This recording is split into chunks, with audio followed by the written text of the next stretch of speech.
This individuality stuff is a bunch of crap. There's a reason why. A master of innovation. The key to this growing is you. Any rational person would give up. I can't disagree with that. Make sure that we're not prisoners of our own experiences. You need a team of great people. Will not tolerate a loser. What they need is a common vision. Helping organizations win one veteran at a time. This is the Greencastle Podcast. Earl, thanks. Thanks for coming to the Winchester Room, Greencastle's, gathering space for all things veteran and making the trip. As you know, I'm Joe Crandall. This is John Kleck. And thanks for coming. Absolutely. And for anybody that wants to know more about Earl, where can they find that information? Best is like every other human being, social media. Yeah. My Instagram's my handle is just my name, Earl Granville, and my Facebook handle's reverse, Granville Earl. All right. So by all Sounds means, good. yeah. If you So have any questions, I'd love to. Yeah, so reach out to Earl if you want to learn more about his story. You'll learn some today. But Earl, we're all veterans, right? And we sit here and we see these organizations and people trying to help veterans and trying to get into the veteran space. And I'm always suspect of somebody that says, I want to help you because you're a veteran, or I want to, and regardless of whether it's for business, entrepreneurship, even there's 47,000 VSOs out there, veteran service organizations. And I'm just suspect of why are they even in the veteran space when veterans only make up like 1% of the population? They got to have some sort of angle. You've had a lot of experience with probably veterans and the veteran organizations and other things. What do you think makes a good VSO, a veteran service organization? And, why do you think most of them get involved? Well, I feel, after, the horrible acts of 9/11 happened, I think we saw the community just get really tight and I think they didn't want to do the exact opposite of what they did to the Vietnam veterans, which I think is great. I think it's awesome. And I feel like it was just kind of a huge wake-up call, especially like 9/11 was like different than any other. It was like, holy shit. From the conflicts of in the past. For our generation, right? Not since Pearl Harbor have we really, as an organization, seen that kind of devastation on our own land, right? Yep, and I even take it a step further because this wasn't an attack on a military base. This is civilians, just everyday, God forbid. And so, I mean, you saw everybody became a patriot, which is, everybody all right, we have to do something about this, and it's getting a taste of that. This cannot happen. So now we're sending our men and women overseas to do what I feel like to make sure something like this doesn't happen again, to fight the global war on terrorism. Right. And coming home, we're seeing, the acts of war, what it could do to a human being. And I think it's great seeing citizens and getting involved and wanting to make a difference in our culture, the armed forces culture. And, and I think there's so many charities and nonprofits out there that, some, let's be real, some are good, some are bad, some have bad intentions. Yeah. And what that being said, though, there's so many different levels of approach for our veteran community in something to find that works for them. For myself, it was physical fitness. Okay. Right. So, Operation Enduring Warrior, the Oscar Mike Foundation, Warrior Strong, the Achilles Freedom Team. Okay. All these organizations I help run. Achilles Freedom Team, I'm more of an athlete, but the other three I help. Help with their logistics, and I'm our team member for whatever organization it may be. And I think it's great to see because it fills people's lives with purpose once again. Well, that's a great point because we only hire veterans here, and every veteran that I talk to, whether it's for an interview process or out in the community, they always say that when they get out of the military, they lose that sense of purpose. And I always say, get involved with a veteran service organization that you align with. And so for me, it's like the Veteran Shark Tank and veteran entrepreneurship and that kind of stuff. And for others, it's Team Foster or Red, White, and Blue or 4 Block or some of these other ones. And do you think that that solves the purpose issue for a lot of veterans, or do you think it's just another stepping stone to find their total purpose? I think both could be your answer. I mean, I never thought I'd be so involved with the organizations I'm with right now. Right. And, I lost my leg in 2008 in Afghanistan. I got involved heavily in Operation Enduring Warrior in 2014, and I'm still here today. Yeah. and I don't see myself going anywhere soon. Because an organization like this, it didn't just give me a sense of don't have to let this disability define who I am, but it also gave me, like you said, that sense of purpose once again. Yeah. And also, I'm a mentor for other wounded and disabled veterans, men and women who deal with situations like this, Right. and helping them find their purpose, reach their physical goals, whether it's running a Spartan race, whether it's climbing Mount Rainier. Yeah. By all means, and I'm helping those reach their goals, but also it's helping me a lot as well, because like you said, finding that purpose once again. That's cool. Hey, as it is 10:41 on a Friday morning, can we, You want a beer? yeah. Since you're in the Greencastle bar? You know what? I'll have a beer. All right, you guys talk, I'll pour. None of the world's problems have I don't guarantee my pour. never been effectively solved, except for guys sitting and gals sitting talking over a beer. So if we're going to get deep and we're going to talk about the world's problems and we're going to start solving them, you know it's not going to stick unless we have a beer in hand and we're waxing philosophic. Well, all those jarheads like to say, man, Marine Corps is funded in a bar, right? We got a few of those guys. Yes, I didn't want to say too much. We have some just on the other side of that wall. You are younger and fitter and tougher than I am. So, we talked about finding that sense of purpose. Here you go, gentlemen. Thank you. Thanks, Mike. Join us? Cheers. Cheers. Thanks for coming down. Thank you Thanks so giving us- much for having me. That's the best pours, by the way. It's not on camera, is it? We can edit that out. Hey, I own the bar. I'm not a bartender. That's right. I own the bar. Any beer I pour is a perfect pour. For me, it's going to be more like this. Red Just Bull kidding. and beer. That's Yeah, that's a great combination. On a Got all Friday. kinds of negative comments about our health habits here. We have a gym, though. We do have a gym. It's not that I use it. Thanks to the Army, I'm not hooked on energy drinks. I always tell people will look at me and be like, "You were a SEAL?" I'll be like, "Yeah, but you know what? I've lost more muscle than you'll ever have, so it's okay." But I've definitely not worked on it lately. So anyway, So you talk about finding that sense of purpose. I mean, you've obviously been through a lot, and then you ran for Congress. I mean, you have such a storied career, even including your military service, but even post-military service. Tell me a little about when you ran for Congress. I think it's such a fascinating. We before we started the podcast, right? We talked a little bit about like just the drudgery of politics, and I think the intention to go into politics is like I want to serve and I'm gonna fix things. When you ran, what was your look from the inside then? What did you see from the inside where you go? Did you feel like you had an opportunity to like I am going to impact and make a difference? Or was it like, this is awful? One of the biggest things, I mean, I've been asked to be part of politics for a few years now. I think because of northeastern Pennsylvania, the Scranton area. and the veteran status and Right, absolutely. Blue I got a unique collar-ish, that story, kind of stuff. losing my leg and then, my twin brother passing away and, overcoming all of that. yeah. And I feel like, I've been asked to run for Congress a few times actually, and I think what made me agree to it this time was in 2018, seeing some of the freshmen that were elected in the Congress, and it's not about their viewpoints, it's how they carry themselves sometimes, which I get a little disappointed in, and Regardless of politics, it's just how they're Right. the person that they're bringing to the role. we are not. I feel like when it comes to politics, you're a servant leader, not someone in a power suit. Yeah. You are a servant leader Yeah. first. That is it.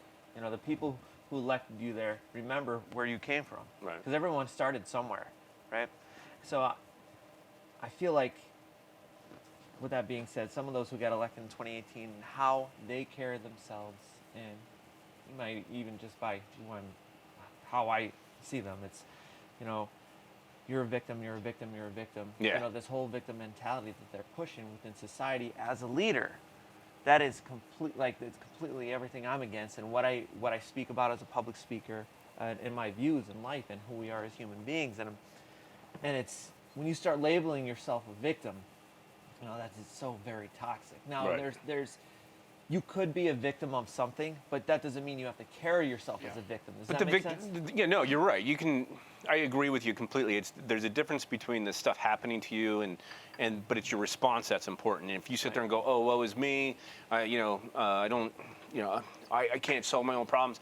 To me, that's victimhood and victim mentality, which, be honest, I have a very short. I don't tolerate that very much because I don't know if it's because of the stuff that collective we've all been through in the military or what, but I'm about finding problems and solutions, and I can't stand woe is me kind of attitudes. Yep. And I think one of the challenges for those of us who recognize people who are victims of their own mentality, it's very hard for somebody who has that victim mentality. It's very hard to be like, you are your own worst enemy. You are the problem. And they go, no, I'm not. See, you're making me a victim by doing it. You're like, for Christ's sake. yeah, it's like a lose-lose. Yeah, whatever, man. Yep. All right, we're done Your here. response just confirms my theory. Yep. The only reason why I say all of that because I was there. My mind, like a few years ago, when my life I felt like was just upside down. Yeah. I was that victim. I was that person with a dysfunctional veteran shirt, Right. looking at everybody else in a bar, saying, "You know what I went through? You know what I went through in my life serving my country." Yeah. In reality, it's like, let's be honest, gentlemen. Nobody gives a crap. Nobody owes us anything. Who we are is us as human beings, us as veterans. Yeah. Now don't get me wrong. I feel like society has been great to our generation. Okay. Like what we talked about in the beginning of this podcast, I think it's been amazing how society's been treating us, Right. how they've appreciate us, But also, us as the veteran, we can't let it go to our head, okay? We can't. Get I agree this with you entitlement. totally. We can't be entitled. We can't. But with that being We said, can't expect something just because we have the veteran status. Absolutely. And you have an Right. interesting Absolutely. point that you just, and I want to go back to that at some point because you said people think, oh, well, look at Earl, man. He had these things thrown at him, and he continued to be resilient. He just bounced back every time. And I think there's really an interesting point. You said, no, I was there. So when we talk about that victim mentality, and people go, well, what do you know? You've never been a victim. You go, no. Like, I've actually been there. I can appreciate what you're saying, but I've found my way out. I was able to look in the mirror and see that I was my own worst enemy in respect. And so when you talk to people who have that mentality, I think sometimes that they go, well, you don't understand until they hear your story and go, no, man, like let me share a little vulnerability with you. I have been down in the trenches and I have been looking in the mirror going, why? Like why, poor me. And I think that's a fascinating part of your story. There's something I would love people to understand. Sometimes we can't control what happens to us. Yeah. Bad things are going to happen to us, so we can't control that. Right. But what we always have the ability to control is how we react to it. Totally. That right there, I wish, so when I hear some of these politicians talk about, like, you're a victim, it's like there's absolutely nothing proactive about that whatsoever. Right. I see more of a divide. Because the things that happened in my life where I was labeling myself as a victim, feeling sorry for myself, Right. thinking the world owed me everything. Right. Where's that going to get you in life? Where Not does very playing far. a victim get you? It doesn't get you very far, right? Absolutely. And so, what was that? You said you were there, right? You said you were at in the victimhood. Right. What was the thing that said you one day something happened, right? What was that first step to say, you know what, I'm not going to let this dominate my life anymore. I'm gonna fix my shit. Where you hit rock bottom, right? Well, not only just rock bottom, but just like I'm gonna make a change. And how did you make that stick? I mean, because not only just for the whole sticking of habits, but like, what was the motivation behind that? You know what? Let me back up a little bit. Yeah. And then I'll even start joining the military. Okay. I had no desire to be a soldier. I had no desire to serve my country. That was just not for me at all. My Right. twin brother, on the other hand, Joe, he was like, Okay. hardcore. He wanted to do it. Him and my cousin Paul. Okay. And Joe had me give him a ride to talk to his recruiter at the armory. And he said, why don't you come in and meet some of the guys? Yeah, That's and how it then starts. Well, there we go, There man. we go. Oh, shit, here we Well, are. here, I'm well. oh, I just signed this piece of paper. Okay. I'm gonna send a card. What am I signing? Honestly, what it was like, oh, wait, you said free college? Yeah. I don't have a scholarship. Yeah, I'll do that. You know, I'm like, just really in. Chicks dig a guy in uniform. Why got nothing else going on? You want to know? You wanted? I was so naive when I was in high school. I got a letter from the Navy with my name on it, "Dear Joe," from the Secretary of the Navy, and I honestly thought, "Holy shit, they sent this to me." That was it. That was the They first step. recognize my potential. Exactly. How gullible you are when I you're was. 17, 18 Well, years but, old. you know, when you're 18 and you don't have any guidance and you're on the verge of, going in the opposite direction than you should, you see something like that and you grasp onto it and say, this is my first rung on the ladder to get out of this shit. Right. There's somebody listening to this podcast right now who's looking at his letters. Exactly, going, crying from the they didn't send it to the me? Commandant of the Marine Corps, like, he didn't actually recruit me individually? Oh, man. So, Yeah, to all sorry. your recruiters out there, we're sorry. All right? Sorry. So, it was an incentive what made me join, honest to God. And it was, and I made it about me. Right. And I'm not saying that's good or bad, but looking back, I have my opinions of it, but I made it about me. Right. Joe and I graduated high school. We landed in Fort Benning, Georgia, September 1st, 2001. No way. Jesus. Wow. Wow. So 11 days later, you guys know what happened. Yeah. And, I couldn't imagine. And, Yeah. being in basic training when that happened, I Yeah. remember looking at my brother and saying, dude, I didn't sign up for this. Yeah. Because it was that mentality I had. Wait! Time out. Things have changed. You're absolutely right. Yeah, I still had that mentality. And Joe's like, dude, just stay with me, man. We'll get through this together. I remember that first day of after the in-process, Yeah.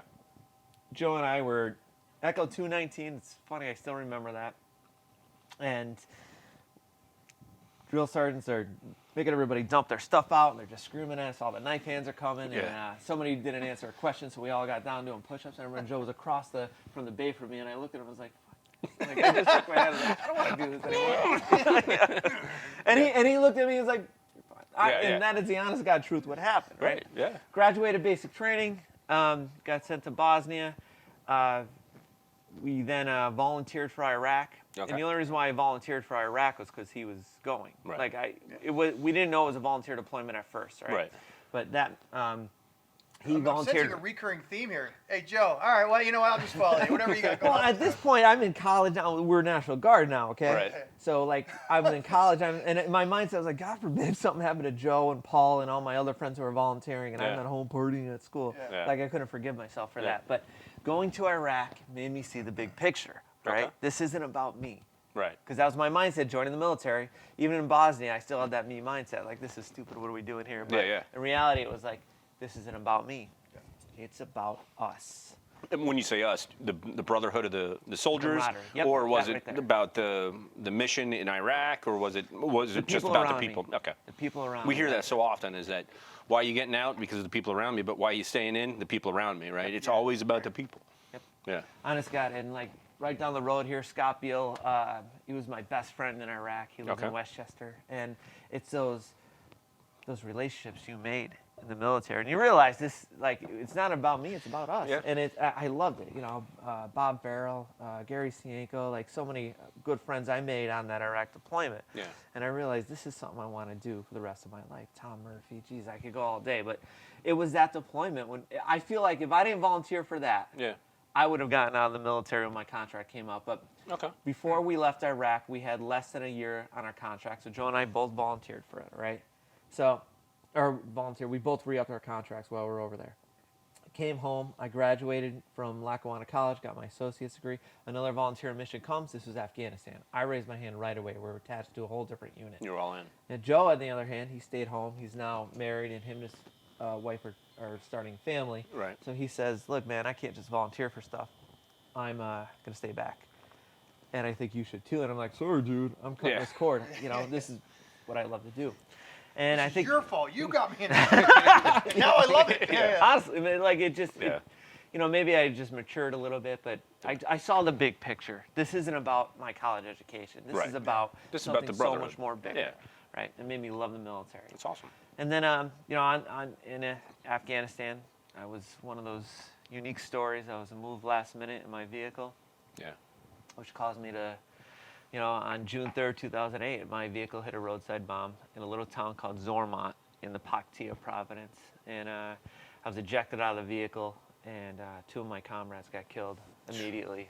Specialist Derek Holland of Wind Gap, Pennsylvania, and Major Scott Haggerty of Stillwater, Oklahoma. Okay. So they passed away instantly. And Major Haggerty took my seat that day. Oh. So in reality, it's like I have this second chance at life. Yeah. Right. So what am I getting? I can't complain about it. I went to Walter Reed Army Medical Center. They ended up amputating my leg before I got to Walter Reed in Washington D.C. They amputated my leg in Germany, in Landstuhl, Germany, Landstuhl Air Base. Yeah.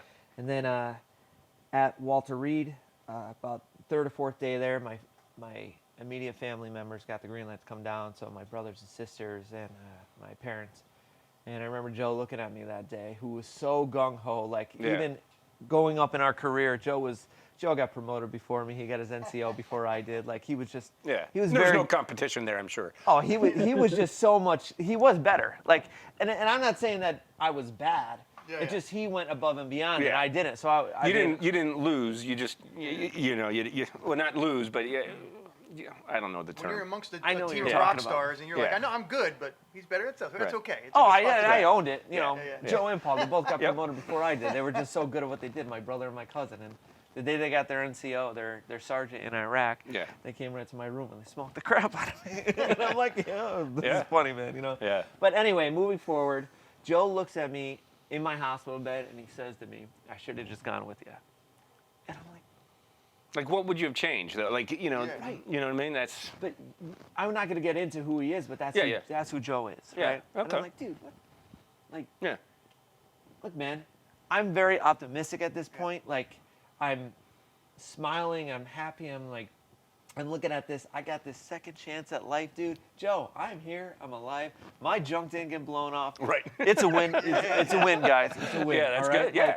I'm just trying to make him laugh. I'll prove it to you. Well, no, I mean that's We're twins.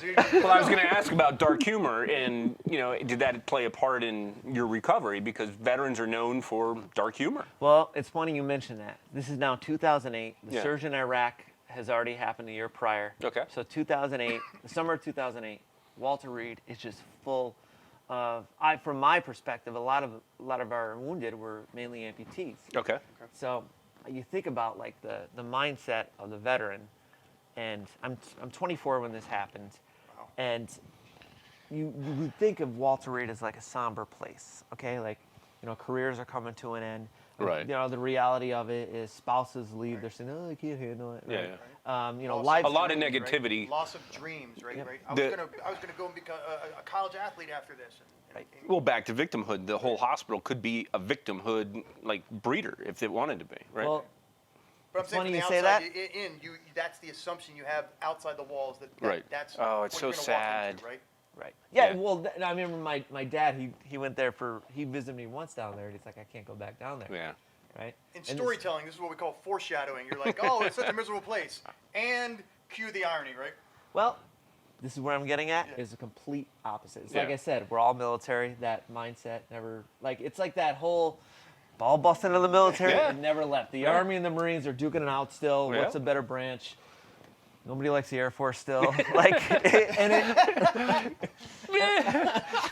We say we're a very diverse firm. We even hire the Air Force people. Look, I gotta tell you something about the Air Force. Coast Guard and Space Force are like, whoo, they're wiping their brows right now. Like, thank God the Air Force is Well, like, we have the taking all flags out in the lobby. It took me 6 weeks to get a Space Force flag because they didn't exist Do yet. you really have one? Yeah. I gotta see that Hell on the way yeah. out, man. It's a service now. Yeah, step up in the world, man. So, is it accurate to say if you didn't have thick skin before you lost an appendage or something like that, you developed it in Walter Reed because you just learned to laugh and appreciate what you had, the good things, right? Absolutely. Yeah. And it's I couldn't start walking right away. Right. Like I got a socket for my prosthetic, but on my left leg. Yeah. But I wasn't standing up yet. They just I won't get into it, but they got me a socket. So it's like Right, to get you used to it, kind of Yep. to build up the Right. ability for you to eventually Yep, get on a leg, They right? put me on a bed, and the bed they turned it up vertical. Yeah. As they strapped me in the bed, and put put a like a weighted block underneath Yeah. my prosthetic foot, so I'm Okay. not putting weight on my right leg because my other leg was just was pretty bad. So I'm Right. still going through recovery. Yeah. So I'm watching guys get hurt after I got hurt Yeah. and walking before I am because I'm still getting operations. We're still up in the air about this. So the day came. It was I think it was a Friday, and my physical therapist says we're going to put you in and get that cast off. We're going to put you in an air cast. And so on Friday on Monday, you're going to get up and walk. I'm like, oh, this is great, man. Yeah. I've been in a wheelchair all this time. You have these high expectations. And how long has this been at this point? So from the time you got injured to the time you are now getting ready Probably to walk? over 2 months. Okay. Definitely. A long So time. like in a Yeah. wheelchair Not be for a long walking, time. right? Yep. Yeah. And to be in the hospital, away from family and friends, and yeah. And I made so many friends at Yeah. this point at Walter Reed. Like Yeah. it was. You have an it Air was Force great. friends? Well, none of them were there because none of them got injured, right? I'm sorry, that's a joke. Don't ban me. That was a joke. Sorry. before we That's bash what the Air happens when Force- you have a beer at 11 o'clock in the morning. I have to throw this out here. The day I got hit, all right? Oh, just hold your thought because I want to go back to what I was going to say. But Yeah.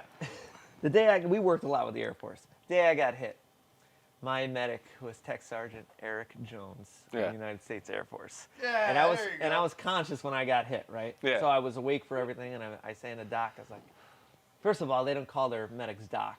So when we're calling doc, why do you call me doc? I was like, Yeah. and maybe it was just he never heard it. Yeah, but yeah. I always took, the Air Force don't do that, Like, Yeah, exactly. look, maybe it was just an Army thing. It's doctor, by the way. Yeah. This guy, he worked on me, and I was like, how's everybody else doing in the vehicle? He's like, Yeah. oh, they're fine, man. We're working on them, which is Is what there he's an supposed Army to or do. Navy medic available? right. by He's chance? Navy preferably. But he was flawless. Yeah. He Good. pressure dressing, still bleeding. Tourniquet slowed the bleeding down. Him and a few other guys, they put me on a gurney, and they carried me behind an MRAP. At this point, the medevac chopper was coming. They called up, they called the 9 line, and then he put the quick clot on me. And then the reason why I always mention doc. What is quick clot? I'm sorry. So quick clot it's I was pre 9/11. I thought you were just The worst doing injury we had was a educational shoulder. so quick clot is this material. We have some under the bar over there. In case anybody ever happens here, like a catastrophic. Oh, we have a rifle right there. Yeah, So well, anyway, we're almost there. Quick clot. Sorry. So what quick clot Don't mind is him.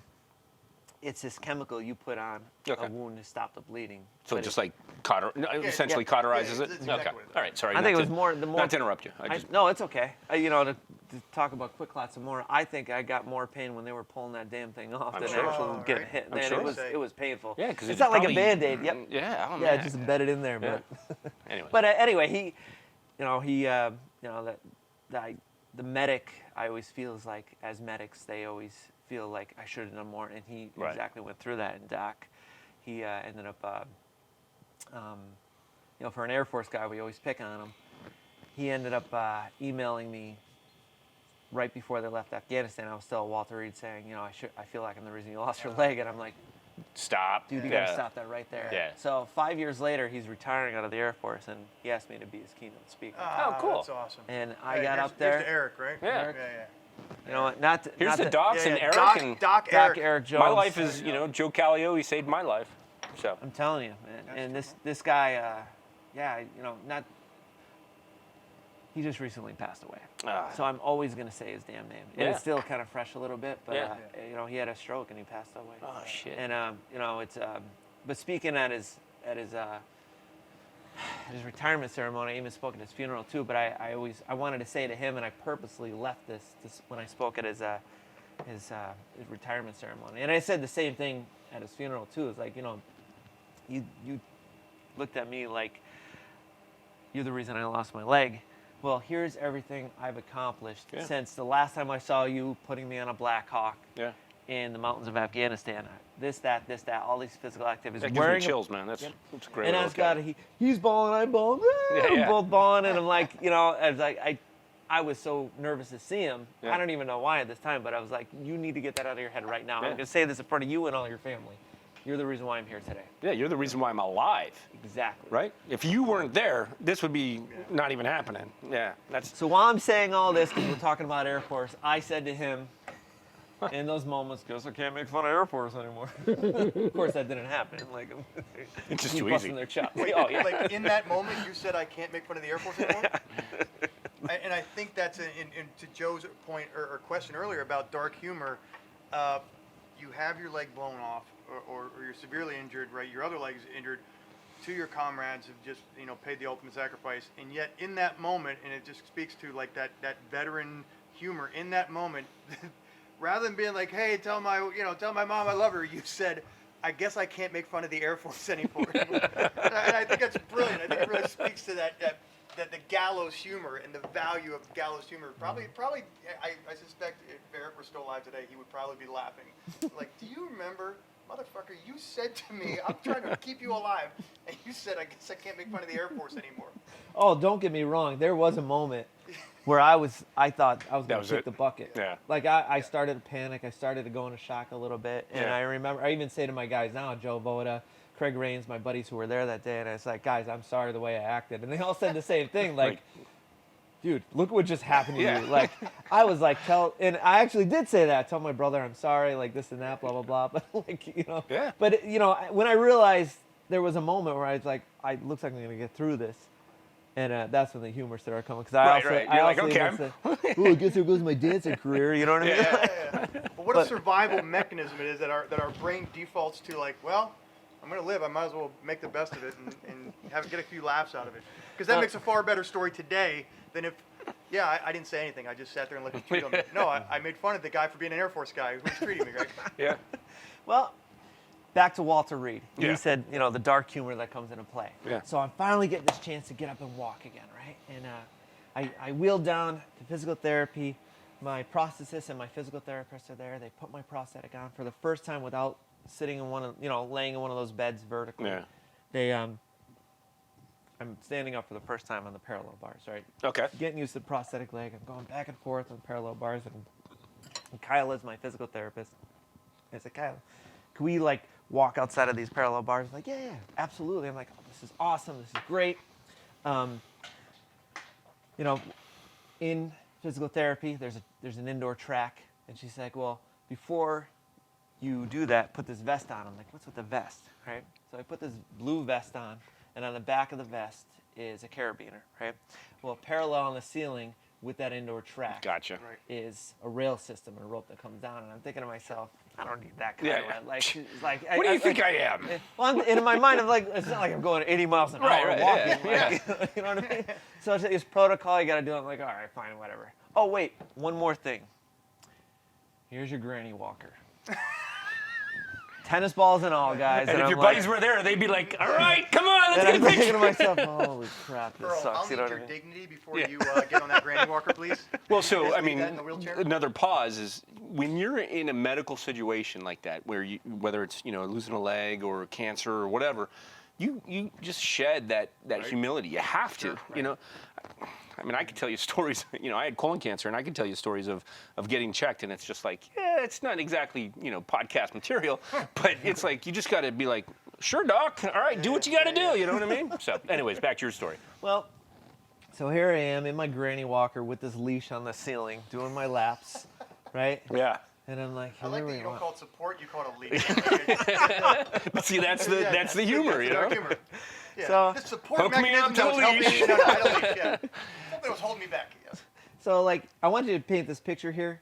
The indoor track is going around, and inside the indoor track is where all the mats are for everybody else doing physical therapy. Right, stretching and So all I'm the other doing stuff. my I'm doing my laps, all this stuff, and there's this. Paint this picture here. There's a triple amputee doing push-ups. So picture that, all right? Triple amputee doing push-ups. Both of his limbs are pretty high on his legs. Okay. His amputation, so he's not wearing prosthetic legs. He's wearing I can't remember if it was right or left, but it was below the elbow. Okay. And he's wearing a prosthetic arm, and it's not like one of those metal hands. Just or kind a of a hook. nub or something. It's just like a rubber stopper. Okay. And he's picking his whole body up in Nice. the air doing these push-ups. Yeah. And here I am in my granny walker. Yeah. Yep. Right? Well, I swear this guy saw me with a bad attitude, right? And as I'm coming around one of the bends of this indoor track, his mat I'd be walking right past him, right? He puts his headphones down as I get closer, and he stops working out, and he waits till I get right next to him. I know he's gonna say something to me, and he says to me, "Would you lighten up, you effing paper cut?" all right, this triple APT is calling me A paper cut. a paper cut. You know what? That's a kick in the ass I friggin' needed right Yeah, there. yeah, And it's just like Kinda puts check things your in attitude perspective. kind of thing. Right. You know, Yeah. what do we talk about? The victim mentality. Yeah. Right. And it just kind of opened my eyes a little bit. Like, Yeah. all right, man, I'm just being impatient right now. Like, I'm not going to be in a granny walker forever. Yeah. Right. You know, eventually I started running. I learned how to snowboard again with a special prosthetic leg nice. called the XT9. Yeah, I went to Vail, Colorado, learned how to snowboard again. So, like, life was good. Yeah. I'm figuring things out. I'm moving forward. Right? Yeah. Medically retire. I moved back to Pennsylvania. Right. And while I'm there, I started dating this girl.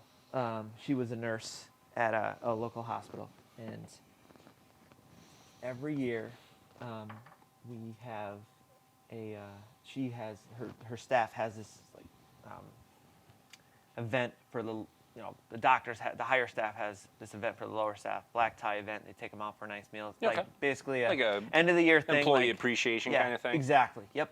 It'd be cool if other We don't do that here. organizations did that too. Yeah, we don't also do showed that. appreciation for their junior employees. That'd be nice. Look, man, Their you guys have a appreciation is bar. just I having a wouldn't fucking complain job. whatsoever. That's true.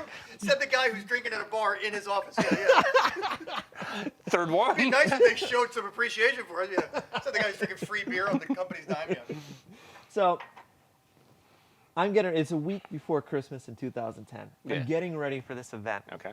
I get out of the shower, I put my prosthetic on, and I put my suit pants on and a t-shirt. That's it for now. And then I'm at the mirror in the bathroom, and I'm doing my hair, and my phone rings, and I let it go to voicemail. And I'm done doing my hair, I wash my hands, I look at my phone, and it's my mom. I listen to the voicemail. She says, "You need to call me immediately." Yeah. So I call her, and she's crying on the other end. And when I pick up the phone, she just says my name so ever somber, Earl. I'm so sorry. I'm like, "Mom, what's the matter?" Joe committed suicide. Man, Gentlemen, I gotta tell you, worst day of my life. I can imagine. Yeah. You guys were like this the whole time, and yeah. I appreciate you sharing that with Yeah, us. man, I appreciate that.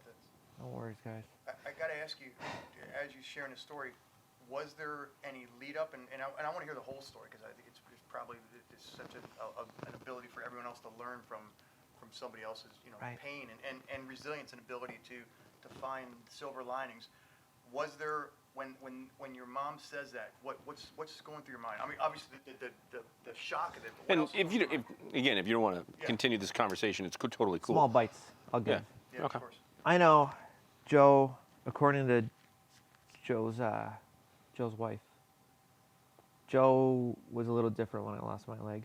Okay. I know Joe and I got to tell you what, and I don't really talk about this a lot, but Joe and I were somewhat butting heads when he passed away. Okay. That really hurt me to Right. think that we may have ended on bad terms. Yeah. And it Yeah.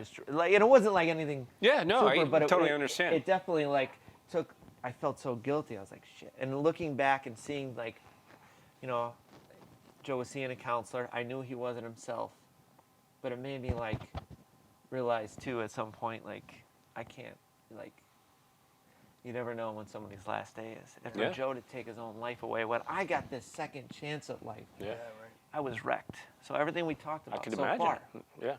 my mindset went right back to playing the victim. Well, Well, not right back. Let me rephrase that. It went right back to making it about me.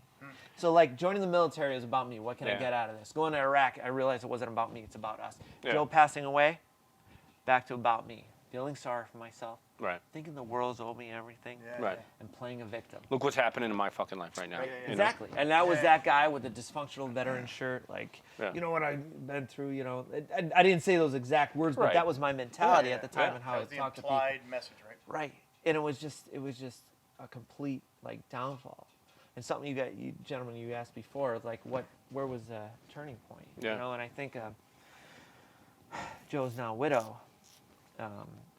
She would tell me Joe was just so proud of things what you've done in the past, or through how I carried myself after losing my leg. And Joe was a big sport. It's funny, like growing up, Joe was big into sports. I was big into music. So seeing me snowboard, I was also playing sled hockey. I don't know if you guys are familiar with sled hockey. No, totally familiar. We have a kid in our Boy Scout troop that does sled hockey. It's My brother pretty good. referees. He's a referee for the thing up in Hershey every year. They do. That's cool. Oh, get out of here. Yeah. Okay. We can talk another time, but yeah. But I guess Joe was very proud of that. And Joe, we never had that relationship where we compliment each other. I think a lot of siblings have that. You know what I mean? That's not the point to being a sibling. You know, I mean, it's like you're. That's what you have friends My for, sisters not used to siblings. make me eat dog food, so Were you like a that's what pledge- siblings are for. Were you a pledge in her fraternity? What is this? They would put me in the closet, tie me up, and here's Not your going out lunch. to that bowl of dog food's gone. Sorry, the dark humor comes out when we're talking about a very serious subject. See, we're making it about us. Yeah, We haven't learned any Look at lessons. me, No, look but at I me. like this though. I like this though. Like, you know, this is Yeah. you need that break once in a Yeah. while. So You when do. I went to Colorado to learn how to snowboard, I actually Yeah. made the cover of the Vail Daily. All right. Okay. And or the front page, right? They sent a bunch of veterans out there Yeah. for this Vail Veterans program, teach them how to snowboard or sit down ski or ski, whatever it may be. And being that I made the front page, you know, you put your quarter in one of those machines and you take a paper. I took every freaking damn paper because I'm like, ooh, I'm on this. So, well, but I was going to ask you, when you're being highlighted like that on the front page of a newspaper or on Fox News or whatever, do you feel a little bit of imposter syndrome? Kind of like, why are you highlighting me when there's so many other people more deserving? Or did that never really? I just take it with a grain of salt. Like, Yeah. I don't. Or I don't are look you at it- doing it as you're doing your part to help the veteran cause? Well, at the time when this happened on the Vail Daily, I mean, I was, to be honest, at that time, I was ecstatic. cool. Oh my God, look at Yeah. this. That's why I took no, every damn I- paper. that's you know? me Next too, yeah. stop, Today Show. Yep. Everybody knows that's how you big name. Go from the Vail Daily. Nothing. I don't mean to insult the Vail Daily. Yeah, got it. Do they But even everybody- exist anymore? Next stop. Yeah, next stop is CNN. Yeah. Right? Everybody knows But you that. know what? The only thing that was intriguing about that photo, I'm Yeah. on a bunny slope in this photo, right? Right. But like, you could. Just don't fall. We know you vets. Can we turn the picture, make the slope look a little steeper? Yeah. But I was, you could see the rolled up my pants were rolled up, and you could Okay. see the prosthetic. So that's, let's be real, that's what grabs people. Sure. So Oh, yeah. of course, Sure. that's why it's Of going to be on the Oh, cover. so or the front sorry. page. That must be awful, Yeah. right? Yeah. You so know? this- Anyways. yeah. You know they have websites. You didn't have to steal every paper. You know they have websites for you guys. I didn't. Yeah, Oh, I didn't. but I You don't- can Are you edit that kidding? He part probably, out. I don't he know. probably went to like all the 7-Elevens and was like, "Hey, do you got the daily?" Oh my goodness, yeah. I mean, I took How a many few, copies let's do be you real. still have? I have none now. So now it's like I did Google it. Ooh, what do it the like? Vail Daily out of business. No. So anyway, we ended up We're gonna have to edit the shit out of this. when I came home with a bunch of money and I would Yeah. like hand them out to friends and family. My brother would Yeah. like, he was proud of that, right? Oh, that's cool. So like, you know, when Steffi told me something like that, I was like, well, if he was proud of me then, would he be proud of me now? Because my life Yeah. is going in the gutter at this moment, Right. and that made me change a little bit. Like, and it wasn't like I was doing anything extreme. I got a running leg. I started, running 5Ks, and got Yeah. highly involved in CrossFit. Got myself back in shape, lost a lot of weight, and I was doing stuff in honor of my brother. Like I remember the Achilles Freedom Team has an event every year called the Achilles Hope is Possibility. Okay. And it's just a 4-miler in Central Park. I Right. put a bunch of weight in a rucksack, and I had a sign that said dedicated to Joe Granville. I was like, who's Joe Granville? I was like, it's my twin brother. And I, Yeah. do a brief story on that. Like, this is for him. Something so small. And now I'm like, this isn't about me. I'm going to make this about him. Okay. Right? And I started getting involved in Spartan races and go-ruck endurance events. And just, I would get that check in the box and do something else. Check in the box, do something else. Check in the box, do something else. My first ever Spartan race, my friend Amanda Sullivan, she asked me to do a Spartan race in Wintergreen, Virginia. And she has a disability too. Well, at the time she was permanently on crutches, but she finally amputated her leg, and now she's below the knee. Okay. Below the knee amputee, Yeah. and she doesn't need her crutches anymore. But she asked me, "Do you want to run a Spartan race?" And I was so cocky about it, like, "Oh yeah, I've done Tough Mudders before. Yeah. This is only 8 miles. Yeah, that's Tough Mudders were like 12." And I'm like, well, driving to this Spartan race in Wintergreen, Virginia. I don't know where Wintergreen is, but Yeah. driving to where the race was. It was just up and up and up. Yeah, and I so- realized Wintergreen is a there's a lot ski of resort. mountains here. That's Oh, exactly really? what I was like. Okay. I'm like, man, is this what we're doing tomorrow? We're running up these damn mountains? Like, holy crap. Like, Tough Mudders I did. My leg hurts. Oh, man, I was going to do this, but hey, you know. My leg hurts. I got to paint the driveway, man. I'll see you My later. ankle and my left leg hurts. You can't feel it. It's tin. Oh, well. My left ankle, I think I broke it. Anyway, sorry. So, the morning of the I was We're never going to definitely get anywhere. The morning of the race, Yeah. I'm picking up my bib at one of the lodges, and as I'm getting my bib, there's these men and women in these multicam uniforms, and like, who are these guys? One comes with his hand out, and he shakes my hand, like, "Are you Earl?" And I'm like, "Yeah." And I look up, and I know who this person is. His name is Noah Galloway. Okay. All right. So you guys out there who don't know who Noah is, so Noah was in the 101st Airborne. He lost his left arm and left leg from an IED blast. I think it was in 2005. Okay. And he's part of this organization now, OEW, right? Operation Enduring Warriors. Okay. OEW is the acronym, Yeah. but he's part of Operation Enduring Warrior. Noah has also he's been on the cover of Men's Health magazine, Okay. the largest men's magazine in the world. Yeah. And he's been on Dancing with the Bigger Stars. than the Veil Daily. yeah. What's bigger than Bill Daly? Yeah. So like he part of this organization, Yeah. and and he's Men's Health magazine, Dancing with the Stars, and he's a double amputee. I know who this guy is. I fangirl a little bit. Yeah. Like shit, no. Hey, yeah, we I know sent my you are. leg. So I end up, he's like, "Do you want to run the race with us?" I'm like, "Absolutely, man. I'd be so honored." Yeah. Right? So so I met the rest of the guys and girls in uniform. They all go to a side of the building before they go to a starting line. They all put a gas mask on. And I'm like, I don't have to do that, do I? Yeah. Like, you guys are hardcore. Whoa. Yeah, You just yeah, changed the well, rules on me, dude. Yeah. Dial it down there, Eager Beaver. Yeah. So what Where's your we mob suit? So what we ended up doing, we'd run the race, and it was, at the time, one of the most physical things I'd done since I lost my leg. Okay. And after the race, Noah says to me, "What do you think about joining us?" And I'm like, Are you ready for phase 2? honest to God, like that's, well, I was What are you like, going to make me put on a bomb suit next and do the 1 miler? That was our warm-up. You ready? Yeah. For the real race? it was, well, honestly, and I was like, man, you guys are hardcore. But the way how I Yeah. was looking at this is like, Noah Galloway, a guy I look up to, was asking me to join this organization. How could you say It's like no? I followed the Chicago Bulls a whole life, and Michael Jordan just asked me to be in a Yeah. pickup game. Yeah. I'm not gonna, I can't turn Right. this down. Yeah. I trained my ass off, and you don't just join the team. You have to go through an indoctrination. You said phase 2. Well, I'm just gonna say right here, the final phase. When was Hell Week? Hell Week was Fort Bragg in January of 2014, Yeah. and it was a hell weekend. We'll put it that way. Yeah. And it was. That's cool, though. The criteria to be a masked athlete in OEW is you have to be former or current military, Yeah. or we just opened the door for law enforcement. So anybody Okay. out there thinking Kudos about to it, you guys. check Yeah, who yeah. we are. Good on you. So it was.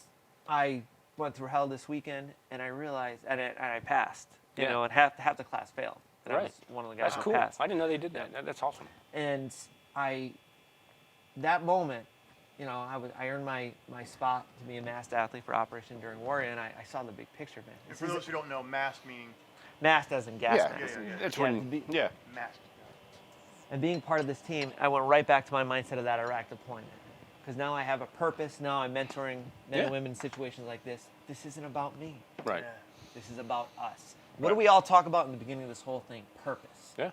And I found that purpose that I've realized I missed so much in our life. Think of it, gentlemen, when we talk about purpose, Yeah. think of the military. All right, I don't care if you're Army, Air Force, Marine Corps, like you What all about the Coast have, Guard? Space Force. yeah, if you're counting stars at the Space Force, I really don't know, but Yeah. we all have a purpose. Think Yeah. of 3 P's I like to discuss: purpose, passion, part of something. Think of those in the military. So purpose, I'm a soldier. My passion, I'm an infantryman. All right. So that blue cord, where the arrogance that come with the infantry, Yeah. and you're part of something bigger than yourself. Right. And then and most of us, we join as soon as we graduate high school. So your whole Yeah. adult life Yeah. is surrounded in this culture of the armed forces with those shapes you. 3 P's. Yeah. So fulfilled in your career. Yeah. Right. And then when you take that uniform off, it's easy to get lost. We always talk about post-traumatic stress with when it comes to the armed forces. Yeah. I truly don't think that it's just post-traumatic stress. I'm not denying post-traumatic stress is out No, there. I get what you're But saying. I No, feel like I sometimes understand. society looks at our culture as like you served in the military, so you must have post-traumatic stress, right? And when our culture hears that so much, I think people just automatically think they have post-traumatic stress. Right. But from what I'm seeing in my line of work as a public speaker and guys I work with, Yeah. it seems like it's not post-traumatic stress. It's more of like the aspect of what's my purpose now in life. Yeah. We see Does that that so make often. sense? No, we see that so often here at Greencastle because we got everybody we hire is a veteran, and every time we interview somebody, I just don't know what my purpose is. Or when I'm talking to folks for whatever reason, veterans are always trying to find that purpose, and VSOs, veteran service organizations, will give you that purpose. Or being something part of bigger than themselves will give them that purpose back. Because I think, like you say, if you joined, and I was enlisted for a little while, and I joined, and I didn't have that sense of self. I was going to ask you if during high school and stuff, if you were a player, like were you on a team? Were you football, basketball? Yeah. I never was, right? So I never had that sense of team until I joined the military, and then from there I joined the SEALs, and that sense of team was so tremendous that you totally forgot about yourself, and you're worried about your buddy on the left and the right. And when you get out of the military, it is completely opposite. You just worry about yourself. You could care less about that guy or that guy. You want them to be gone because then you might get promoted, right? And so veterans have a hard time with that.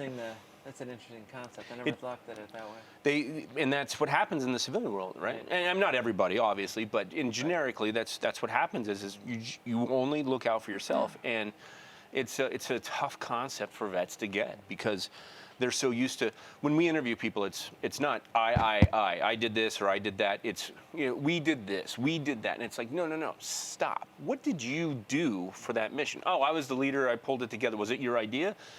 Well, was it your idea? Yes, it was my idea. Well, then say that, right? Have some pride, man. Yeah, have some pride. Right, and in a very positive way, they just don't talk about themselves as individuals. They talk about themselves as teams. Veterans do, and it's a huge asset when you get a veteran that can do that. But it's also a negative to the veteran because they have a hard time finding that purpose because they're still part of this phantom team that doesn't exist anymore for them, and they got to find it. And that's where VSOs and companies that value veterans come in. So. And I think it's a shock value. It's definitely shock and awe sometimes for some of these men and women who get out of the military because your whole adult life, like we talked about before, it all wraps around combat boots and a rifle. Yeah. Okay. So when that's taken away from you, or you decide to get out, and you see people, DD-214, see you later. But like, when reality sets in a little while later, and it's like, what do I do with myself now? What is my purpose now? Yeah. And I always talk about those 3 Ps. Like my 3 Ps right now are my purpose, and I'm a public speaker, discussing my healthy ways to battle adversity. Right. Telling my story and motivating. My passion is physical fitness. Okay. Okay. So is mine. Anyways. And my third P. My passion is your physical fitness. I'm passionate about you doing another ruck run. Well, that's really solid. Good. Well done. And that third P, part of something bigger than yourself, is these organizations I'm a part of. Operation Enduring War, the Oscar Mike Foundation, Warrior Strong. Yeah. Those are my 3 Ps. But how do we find? Now, it's one thing to say find those 3 Ps. My recipe, I feel like my ideas of finding those 3 Ps is attitude. You have to have a good attitude in your life. Because I got to tell you, I had that crappy attitude before. Yeah. Hey, Ryan. And it just, that dysfunctional veteran mentality, like it was just so toxic and it started to fall apart. Comfort zone. You have to step out of it. Look, if you stay stagnant, you do. You have to try something new, and you're gonna fail. Yeah. And that's all right to fail. Look, man, I just got involved in politics, and it didn't go the way I wanted to, but I learned a lot. But you stepped out and you tried it. Absolutely. Yeah. And number 3, I think it's community. Community is so important. I work for a gym now, Steamtown CrossFit. Okay. And we're more than just, doing burpees and pull-ups and stuff like that. We're involved in the community. We open arms to new athletes, and I look at my owner, the owner of the gym, Jen, and she's just like, it's not a business to her. It's she's created. It's a she's purpose. created part of something bigger than herself for the community and her purpose. Yeah. And it's just unbelievable, like the power of what a community could do. Like on those bad days, we always say to maybe somebody who is struggling with post-traumatic stress or something else in their lives, it's like, go get help, go get help, go get help. But I truly believe like I saw a counselor. Don't get me wrong. Yeah. After Joe died, I was pushed myself to see a counselor. Somebody pushed me to see a counselor, and Right. I realized how valuable it was. But also outside of the counselor, I started being involved in my community. That's where these charities come into play. Yeah.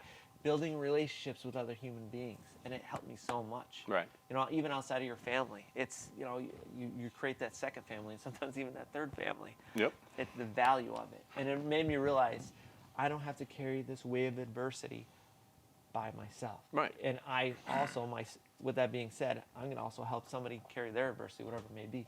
And that's what I got right here. What I want to show you. Yeah, yeah. real quick. That's an old school rucksack too. Oh, I know. Is that what you're I think I still have one of those. The old school rug. This is what I carry this in. Yeah, look at that. That is, what do they call that? Alice pack? Yeah, Back in the Alice day? pack. Yep. So what this is, ladies and gentlemen, this is. Those what are we new call- chairs, by the way. Jesus Christ.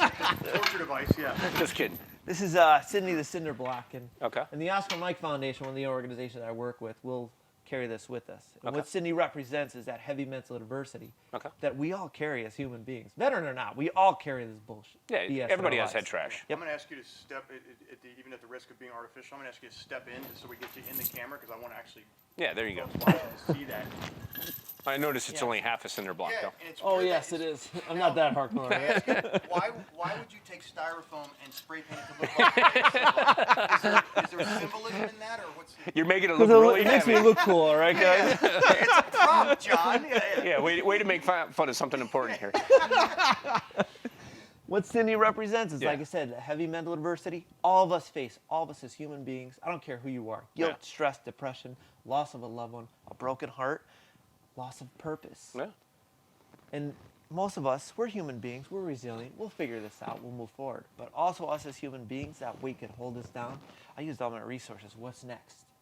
You know, sometimes it's that vulnerability Yeah. of reaching out to somebody to realize you don't have to carry this weight by ourselves. Right. And that's what we do in the Oscar Mike Foundation. We'll take this to a Spartan race. Yeah. I'll start off with this. After a few miles, this thing is pretty damn Well, heavy. that's not life. A few hundred yards. Luckily, I got a teammate that will help me carry that. You know, if they want Is to it carry real, the John? brick. That's legit. They want to carry the brick. I'll carry the heaviest chain. We'll styrofoam. run Yeah, yeah. each other. Yeah. It's real. Oh, that is legit. So you guys carry this on your races. Correct. Wow. We So actually, somebody- you want to know the truth? We carry a much heavier one in our races. Yeah, good. This is the one I use for my public speaking. Yeah, yeah. It's a prop. Yeah, just for. Yeah, I was gonna say, put on so people hear the tin Yeah. as it hits the. It's real. Yeah, it's real. But Cindy is just a reminder that we don't have to carry that adversity by ourselves. Us as human beings, we're going to have those bad days. Yeah. Every single one of us has had a bad day in our life. Yeah. Okay? And I feel like in the veteran community, sometimes, and even a lot of first responders as well, law enforcement, firefighters, they look at that vulnerability as a sign of weakness. But I think as we look Yeah. at our brothers and Yeah. sisters, they don't want to see you fail. They don't want to see you, whether we're still wearing that uniform or not. Yeah. They want to see you succeed. So the importance of what did we talk about before? Community, being a part of something bigger than ourselves. We're more than just, in these organizations, we're more than just running Spartan races or Yeah. whatever it may be. Yeah. On those bad days, I have someone to reach out to. Yeah. And so that's anybody out there. That vulnerability to the right people may save your life someday. Yeah. Oh, that's So. pretty cool. Hey Earl, we got to wrap up because we know you have. We actually are having you speak to the rest of our crew here. Hey, we want to say to Joe, to Yeah. Eric, to all the other folks, To your brother, to all the others yeah, that we've lost. to all John, the others, Derek, and thank to all you. the veterans. Hey man, thanks very much for joining us. If you want to find Earl, it's Earl. Earl Granville, or my emails. Probably pretty. Yeah. Probably not Earl.Granville So, @gmail. yeah. There's not gonna be like 1,000 John Smiths, right? Yeah. There's only really one Earl Granville on social media. Earl, I'll kick it over to Joe or Earl Yeah. for closing thoughts, brother. Thanks for coming. We really appreciate it and sharing your story and Gentlemen. being vulnerable. Thank you guys so much. It was great having a drink with you. Great, have a great conversation. And just remember this out there, ladies and gentlemen. Look, let's hang in our pride of wearing that uniform, okay? Let's have a lot of pride in what we do. Don't let that pride turn into self-ego. Right. Okay? That dysfunctional veteran mentality, do not let that happen. Self-ego is going to cause you to self-destruct. But hang on that with pride. I just want to end with that, gentlemen. Thank you again. Thank you, Earl. I appreciate it. Thanks for tuning in to another episode of the Greencastle Podcast. Please be sure to give us a like, a thumbs up, a share. You can find us at greencastleconsulting.com/podcast or on all the major podcast channels and the social media channels, including our YouTube channel. Thanks very much. We'll see you on the next episode.